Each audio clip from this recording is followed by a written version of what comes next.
Thank you very much for the invitation to this beautiful place. I'm not sure whom I have to thank for assigning me the room number 137. So I got the fine structure constant room, which is pretty nice. I'm not sure if you know this story, but Wolfgang Pauli, one of the most famous Austrian physicists, I'm also Austrian, that's why it's funny. He died in 1958 in a hospital in Switzerland. And when they took him to the hospital, he was assigned this room number 137, and he regarded it as a bad omen. And he really died in that room. So, but well, I'm not superstitious, so don't worry. All right, so I'm going to tell you about maybe our most recent project, which we put on the archive last Friday, 4 days ago. This is a collaboration between the theory group of Peter Zoller and the experimental group of Rainer Blatt in Innsbruck. And I'm one of the theory people working in the group of Peter Zoller. And this is about a different, interesting way of looking and analyzing entanglement in quantum many-body systems, which is actually pretty useful. And my goal of this talk is to sort of convince you that this is a useful way of analyzing the entanglement structure in quantum many-body states. So this is a conference about NISQ devices, and in the sort of flyer of the conference it was written that it is no secret among users that these systems are far from being satisfactory. So I think this is a statement that very much depends on the expectations. Maybe my expectations are a little bit lower. But what's definitely true is that it's pretty challenging to identify the type of problems where there could be a potential advantage with these noisy systems. And of course, one realm which is potentially interesting are physics problems, like problems in quantum many-body physics, which leads to quantum simulation. So let me say a couple of words about this. In quantum simulation, we usually have a quantum many-body system that we formulate in terms of a Hamiltonian. And I just took here an arbitrary example, some spin model. And the standard approach of computational physics would be to put this model on a classical computer and simply compute properties like ground state properties or dynamical properties. But we know that sometimes this is too difficult, and we would rather like to design a special purpose quantum device. And this idea has now been out there for a couple of years. And we are now in the era of programmable analog quantum simulators. And I just put here a couple of examples that I personally find very impressive without claiming completeness here. I'm a person working in AMO physics, so its emphasis is on AMO here. We have Rydberg atoms in optical tweezers.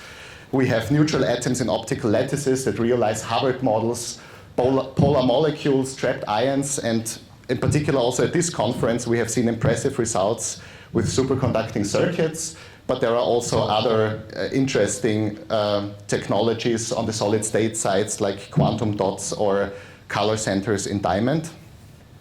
So these systems that I've put here, they realize artificial quantum matter. And why is this interesting?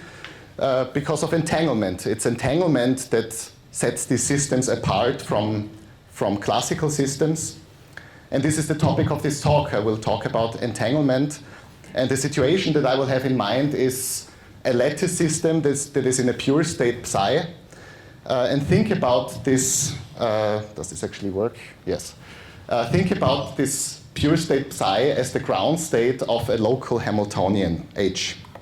And this by local means, so this Hamiltonian is a sum of local terms, Hi, and what I mean by local is that these operator components, they are associated with some spatially local region on the lattice. So this Hi might include some nearest neighbor interactions or maybe some next nearest neighbor interactions, but you are able to associate them with a particular site in the lattice. Now, if we are asking about entanglement in such a pure state, what we usually do is we take a bipartition of the lattice, we split it into a subsystem A and an environment B, and we look at this reduced density matrix of the subsystem A by simply tracing out everything that does not belong to A. And the mixedness of this reduced density matrix tells us something about entanglement between A and B. Now something that you can do, you can always do that, you can write this reduced density matrix in the form of a Gibbs state. That's possible because the reduced density matrix is positive semi-definite. And if you do that, you already added a little bit more physics to the problem. You now have here this prefactor beta in the exponent, which is like inverse temperature. And now you can associate entanglement with the temperature. The higher the temperature will be, so the smaller this beta is, the more mixed your reduced density matrix will be, and the more entanglement there will be. But secondly, there is also now a Hamiltonian in the exponent. It's a dimensionless Hermitian operator. We call this thing the Entanglement Hamiltonian, and this is the main object of this talk. And it turns out that I want to convince you about this, that in many, many interesting situations, this Entanglement Hamiltonian is very simple. It has a very simple structure. In particular, it consists out of the same operator components than your system Hamiltonian. And I will later show you to which extent this is true. So if your Hamiltonian has XX terms, your Entanglement Hamiltonian will have XX terms. If this Hamiltonian has Cy terms, the Entanglement Hamiltonian will have Cy terms. The only difference is the coefficients are different. So this Entanglement Hamiltonian has different coefficients for the operators. Why is this interesting? Why should you care about this? First of all, if you know the Entanglement Hamiltonian, you can have access to a lot of entanglement measures. The Entanglement Hamiltonian is basically the logarithm of the reduced density matrix. And the von Neumann entropy is the expectation value of this logarithm. So the von Neumann entropy is basically the expectation value of this Entanglement Hamiltonian. Another thing is that you can do sample efficient tomography. And this was shown in a very important paper from Anurag Anshu et al., where he showed that if you have a Gibbs state where there is a local Hamiltonian in the exponent, you can learn it with a polynomial number of samples on the quantum device. This was rigorously proven in this paper, but they didn't really explain how to do this. And it actually were people from Israel here, Nathaniel Lindner, who just gave the talk before me, and Itai Arad and their postdocs and students, who taught us how to do it, how to learn this Hamiltonian from local measurements on your quantum system. So I will talk about that. Another thing is you can use this to test fundamental theories. As I will explain, there are predictions from conformal field theory and from relativistic quantum field theory about the structure of this Entanglement Hamiltonian, how it actually looks like. And if you have ways to measure this Entanglement Hamiltonian, you can check if in your quantum simulation experiment these theories actually apply. And the fourth point, which I will not talk about today, but we have papers about this, is you can, if you know the Entanglement Hamiltonian, you have maybe methods to probe its spectrum. And this entanglement spectrum, the spectrum of the Entanglement Hamiltonian, is very interesting because you can use it to characterize topological phases of matter. It turns out that there is a one-to-one correspondence between this entanglement spectrum and the spectrum of edge excitations in a topological phase. So far for motivation. Before I am going to show you some results from the experiment, let me talk a little bit about this locality of this Entanglement Hamiltonian. Why should this be the case? Why should the logarithm of the reduced density matrix be a simple thing? I was very surprised by that. I still am, actually. But at a certain point, I discovered that I encountered this before without realizing it. And I encountered it in the context of, which is called the eigenstate thermalization hypothesis. What this thing says is the following. Let's take again such a local Hamiltonian. And if this Hamiltonian fulfills certain conditions, it has to be non-integrable and so on. The following thing happens. If you diagonalize this Hamiltonian, if you look at its spectrum, and you take like a superposition of eigenstates from the middle of the spectrum, or maybe even just a single eigenstate somewhere from the middle of the spectrum, and you look at local observables from some subsystem A, This eigenstate thermalization hypothesis tells you that expectation values of such local observables, they look like expectation values in a thermal ensemble, in a state e to the minus beta h, where beta is some inverse temperature and h is your system Hamiltonian. That's what this eigenstate thermalization hypothesis claims. Now, if this would be true for all observables that are living in a subsystem A, then you can actually conclude that your reduced density matrix takes the form of a Gibbs state, simply e to the minus beta HA. So this is a very simple example where your entanglement Hamiltonian is very easy. It's just the system Hamiltonian itself restricted on the subsystem. It turns out it's not quite true. There are some boundary corrections to this. But it turns out you can account for these boundary corrections by not having a global temperature in front of this entanglement Hamiltonian, but rather something like a local inverse temperature. And I will later on show you to which extent this is true. What you can do now is you can plot this local inverse temperature, beta I, over the subsystem. It will look somehow like this. You will have a flat temperature in the bulk, and at the boundary it sort of drops off. These are these boundary effects. Now what's interesting is at no point in this eigenstate thermalization hypothesis argument it appears that this temperature profile somehow depends on the size of the subsystem. This means if you make your subsystem a little bit larger, this profile will look like this, and if you make it a little bit larger, it will look like that, and so on. But independent of the size of the subsystem, this temperature profile will be constant. And if you now remember that the von Neumann entropy was basically the expectation value of this entanglement Hamiltonian, it means that the entropy scales as the volume of the subsystem size, because the energy is an extensive quantity. So in a one-dimensional scenario that I draw here, the von Neumann entropy would scale linearly as with the subsystem size. So these things are actually known. These things are well known to people working in quantum statistical mechanics. But you can now ask the question, what happens if you go to the ground state? Now, this is a statement for highly excited states somewhere in the middle of the spectrum. Does anybody know this? Has anybody ever thought about that? What happens if you go to the ground state? Turns out, yes. Turns out people working in conformal field theory have done that. If you had a conformal field theory, if your state is invariant under conformal transformations, for a lattice system, this basically means that you're sitting at a critical point, then you can analytically derive how this entanglement Hamiltonian looks like, and this temperature profile takes the form of a parabola. Looks like a parabola. And now there is suddenly a dependence on the size of the subsystem. If you make the subsystem a little bit larger, these parabolas, they will grow. Now what does that mean? Remember that this is an inverse local temperature.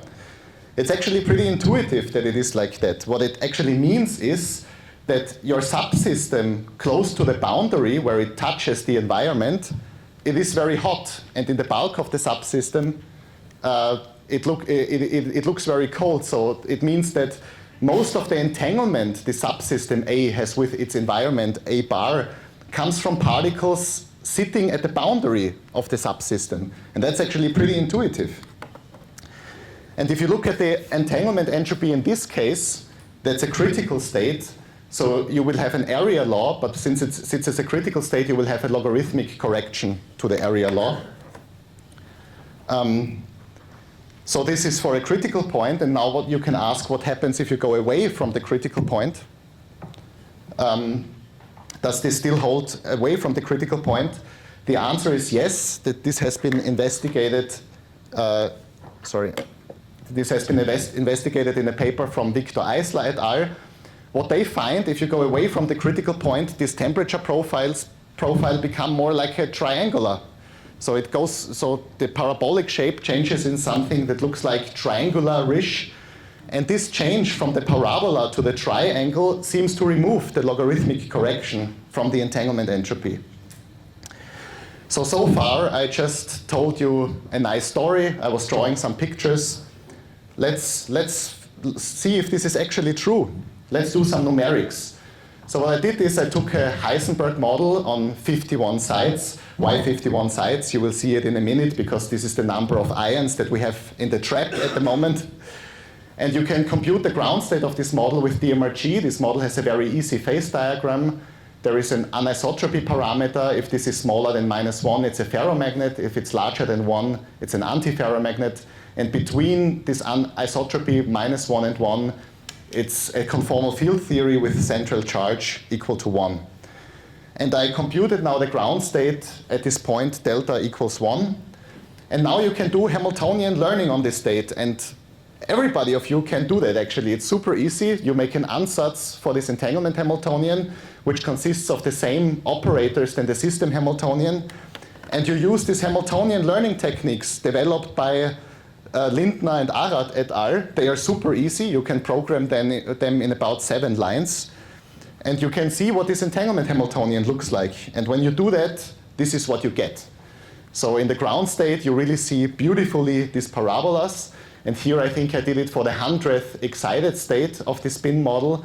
There you see that you have a constant temperature in the bulk of the system with a linear scaling entanglement entropy. And you can also check, in numerics, you can of course check to which extent this is true. So you can compute the reduced density matrix from the entanglement Hamiltonian and compare it to the exact reduced density matrix. And then what we find is for all curves in this ground state here, the fidelities is always larger than 99%. For this 100th excited state, it's a little bit worse, but still not bad. It's larger than 97%, and you can push this by adding some additional terms. But even just this local approximation seems to be very good. So this was some numerics. Let's move to the lab. Let's see if we can measure these things. So all things that I show you from now on are experimental results.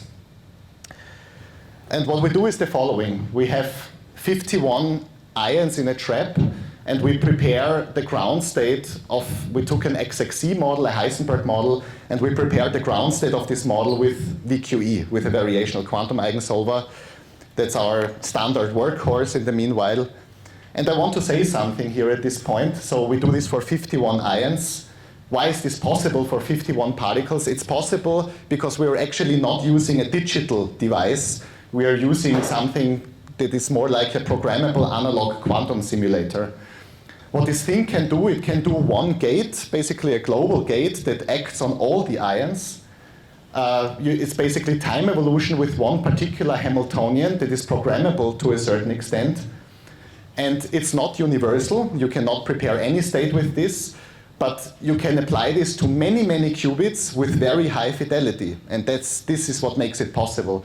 If you would try to do time evolution with this Hamiltonian with a trotterized approach on a digital device with 2 qubit gates, you probably drown in errors. But that this is a programmable quantum simulator makes this possible for 51 ions. At this point, you might ask, okay, it's not universal, so you cannot prepare any state. Which states can you prepare with this machine? I have something to say about that, but unfortunately, now I don't have the time for explaining this in detail, but you can approach me afterwards or in a break, and we can talk about that if you're interested. So we can do this global gate, and then we have single qubit rotations, and we only perform rotations around the z-axis, and with this quantum circuit, we preserve the global magnetization symmetry of this XXC model, which really helps, and we can prepare pretty good approximation to the ground state of this XXC model. This is how we prepare our states. Now, after we prepared the states, we analyze them. So we take some measurements on the subsystem. Should just symbolize the measurement data. And then we have ways of learning this entanglement Hamiltonian, which I'm not going to explain. They are written up in this paper.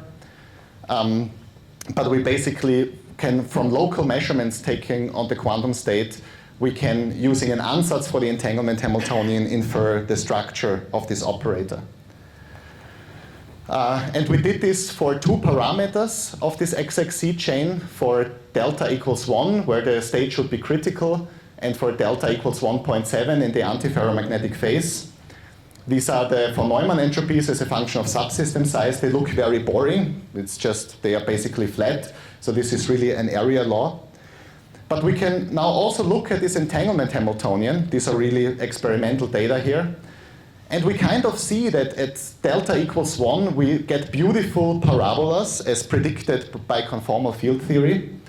And we see indications as we move away from this point to delta 1.7, these temperature profiles become more like a triangular. Yeah? So we kind of see that in the experimental data. We also wanted sort of, this is for the ground state, and we also wanted to see in this experiment these predictions basically from the eigenstate thermalization hypothesis. So what we do at the beginning of the circuit, we insert an additional gate, which we call heating, under quotes. It's basically another quench that scrambles the initial state, which heats up the system. And then we do the same thing again. And what we find is this. So we see that this area law kind of changes into something that scales linear with the subsystem size that looks like a volume law. And also in these temperature profiles of the entanglement Hamiltonian, we see exactly what eigenstate thermalization says, that this temperature profile in the bulk of the subsystem is kind of constant. The nice thing is now, since you can learn this entanglement Hamiltonian in a sample efficient way, you can now do tomography for very large subsystem sizes. So we have 51 ions in the trap. This is really a picture of the ions. And we do this for subsystem sizes out of the bulk of this ion chain, which have a size of 20 ions. And we can look at this entanglement Hamiltonian, and we see these parabolas up to 20 lattice sites. I have to say something here at this point. For these very large subsystem sizes, like for the 20 sites, we put in a lot of information actually in this learning procedure. At this point, actually, for the smaller subsystem sizes, we don't do it, but for the larger ones, we assume the parabolic shape, and we basically just learn the 3 parameters of the parabola. And that's not very nice, right? I mean, you put in a lot of information, so you need a way of verifying that what you do is correct. You cannot just make an ansatz, fit the ansatz to the data and hope that it's right. You need a way to verify this. And we have ideas to do that. What we do is basically we perform this entanglement Hamiltonian tomography procedure, and what we have then is a model of the reduced density matrix that is stored on the classical computer. And what we do then is we draw additional data, a completely independent data set from this machine. And we wrote a paper in 2020 where we sort of proposed a protocol for cross-platform verification. It was initially designed for the purpose, you have 2 quantum machines that are far apart from each other, and you do randomized measurements on one machine and randomized measurements on the other machine, and you cross-correlate these measurements, and then you can compute a many-body state fidelity between these 2 machines. But you can also do it between a state that is stored on the classical computer and a state in the lab. That's also possible. And we use this for verifying that our ansatz is correct. So we can measure this many-body state fidelity up to subsystem sizes of 12 sites. And for the ground state, it's always very close to 1. For the heated state, for this state which corresponds to the eigenstate thermalization scenario, the fidelity is worse, but still not bad. It's consistently above 90%. All right, so the last thing I would like to mention, so we can measure this entanglement Hamiltonian. We can also do this for disconnected subsystems in the ion chain. So we take a subsystem now that is disjoint. And again, we make an ansatz for the entanglement Hamiltonian that looks like this. It's a beta ij si.sj, just a spin-spin coupling with a beta ij interaction matrix. And there are also predictions from conformal field theory how this should look like. Conformal field theory says you should not only include couplings between nearest neighbors, but also couplings between the two subsystems. And when we do that, when we do this fitting procedure for these two subsystems, they are now 8 sites apart.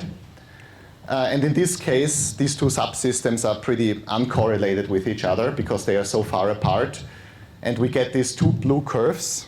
So this is actually the complete beta ij matrix that we get out from the Hamiltonian learning. And what I'm plotting here are just the off-diagonal elements.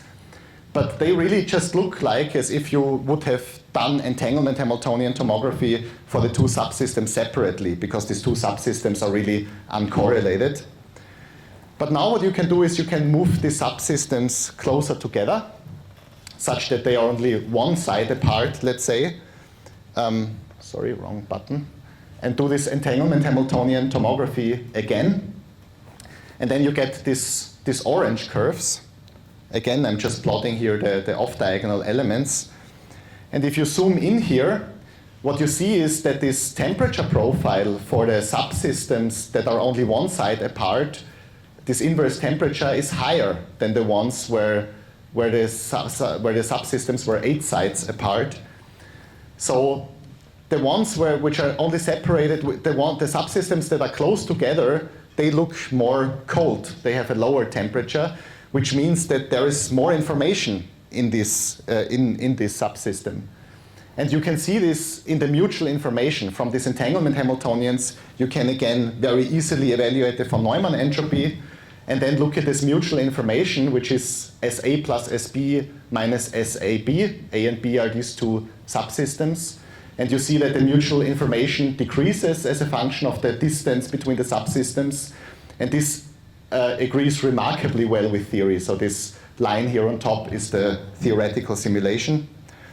And another plot that's very nice, we can also do this verification now again.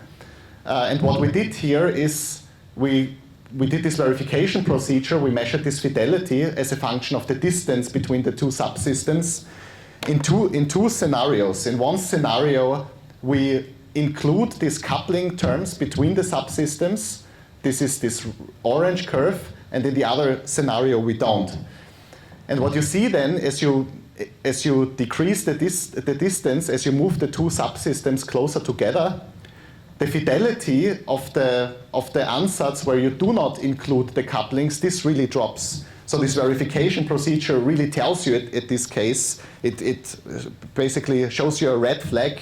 Wait, you're missing something here. You have to extend your entanglement Hamiltonian ansatz. 1 minute, 2 minutes? That's perfect because I'm at the conclusions. So let me conclude. So I hope that I was somehow able to convince you that these entanglement Hamiltonians are interesting, that you can measure them efficiently, and that they give you somehow new insights into the entanglement structure of many body states. Another thing I want to mention, I didn't put this on this slide, but is this way that we use to do VQE on large number of ions. We are using sort of this combination between digital and analog. It's really the fact that we are using a programmable analog quantum simulators which can execute non-universal gates on large number of qubits with high fidelity that enables this. There are also some connections. I want to mention this only very, very briefly, but we start to look into this. There are some connections to gravity, actually. So we studied conformal field theory in the lab, and maybe some of you have heard about this correspondence between conformal field theory and the anti-de Sitter space. So it basically says that there is a dictionary that you can use to translate basically correlation functions measured in one theory, in the conformal field theory, to the corresponding gravity theory that lives in this anti-de Sitter bulk. And one of the famous conjectures about this correspondence is this Ryo-Takanayagi conjecture, which is very impressive, which basically says if you want to know the von Neumann entropy of a subsystem in this conformal field theory, what you do is you draw the minimal surface that extends into this anti-de Sitter space, And the von Neumann entropy is then given by the area of this surface divided by 4 times the gravitational constant. So there are relations to gravity. And what we did in this project, basically, we tried to provide experimental tools to study the entanglement structure on this conformal field theory. And the next step would really be to probe into the bulk and sort of investigate a bit more this geometric structure of this ADS. So we are thinking about that at the moment. I only talked about one-dimensional systems. It seems also to work for higher dimensions. We have one paper where we apply these ideas to free fermion models, where we sort of can classically simulate the thing. So it might extend, or it seems to extend also to two-dimensional systems. I only talked about pure states. Turns out it might also be applicable to mixed states. If you have a mixed state and you want to know about entanglement between a subregion A and B, people are usually looking at this partially transposed density matrix. And there is an interesting paper from, this is the group of Marcello Dal Monte at CISA, where they show also this partially transposed density matrix can be written as e to the minus an operator with a local structure. They call this thing the negativity Hamiltonian. This is now not Hermitian anymore because the partial transposed density matrix has negative eigenvalues, but similar learning techniques would apply there.